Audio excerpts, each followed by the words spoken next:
Columbus and his crew reached Cuba on October the 28th, 1492. While there, he did not find any gold. However, he discovered the natives growing two crops that would generate much gold for the settlers that migrated to the New World in the coming decades, corn and tobacco. He anchored at the east end of the island in a bay at present-day Barrier. He sent two men, Rodrigo de Jerez and Luis de Torres, ashore to explore and find the Chinese emperor. He would write about the island in his log, saying, quote, "I have never seen anything so beautiful. The country around the river is full of trees, beautiful and green and different from ours, each with flowers and its own kind of fruit. There are many birds of all sizes that sing very sweetly, and there are many palms different from those in Guinea or Spain. Some are of medium height and without any bark at the base, and the leaves are very large. The Indians cover their houses with these leaves. The land is very level.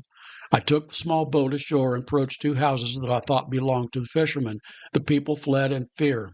In one of the houses we found a dog that did not bark, and in both houses we found nets made of palm threads, cords, fish hooks made of horn, harpoons made from bone, and other fishing materials. There were many fire hearths, and I believe that many people lived together in each house.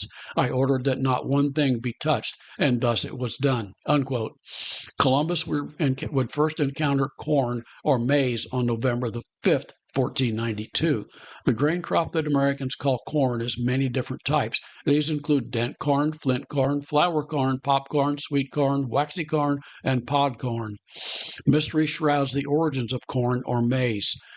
Corn originated in the Americas from wild grasses. All varieties probably have similar beginnings through crossings with different forms of grass, gamma grass, and teosinte among the most likely species.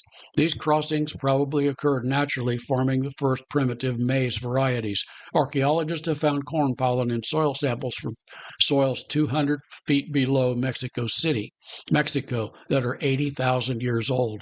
Scientists have also carbonated corn cobs found in New Mexico, bat caves that are around 56,000 years old.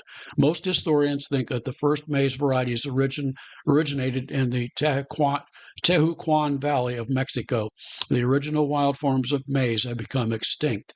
Amerindians developed the grain, which they introduced to Christopher Columbus on his first voyage in 1492, while Columbus explored Cuba. There is disagreement among historians about whether Columbus took maize back to Europe on his first or his second voyage. Regardless, he did take it back. Europeans at first considered it a novelty crop, but eventually understood that it was a valuable food source. Cultivation of corn gradually spread over Europe. On his first encounter with tobacco, Columbus wrote, quote, "The two Christians met with many people on the road going home, men and women, with a brand in their hands and herbs to smoke as they are accustomed to do." Unquote. The natives rolled dried herb and dried palm or maize leaves. They lit one end and drew the smoke in with their mouths, smoking the herb until it made them drowsy or drunk. The natives claimed that smoking the herb cured any fatigue they felt. This was not Columbus's first contact with the tobacco. On October the 12th, the first natives he encountered had given him some as a gift. No one in his crew knew the purpose of the herb, and they discarded it. After Columbus departed Cuba, the captain of the Pinta, Martin Alonso Pinzon, deserted Columbus and headed off on his own.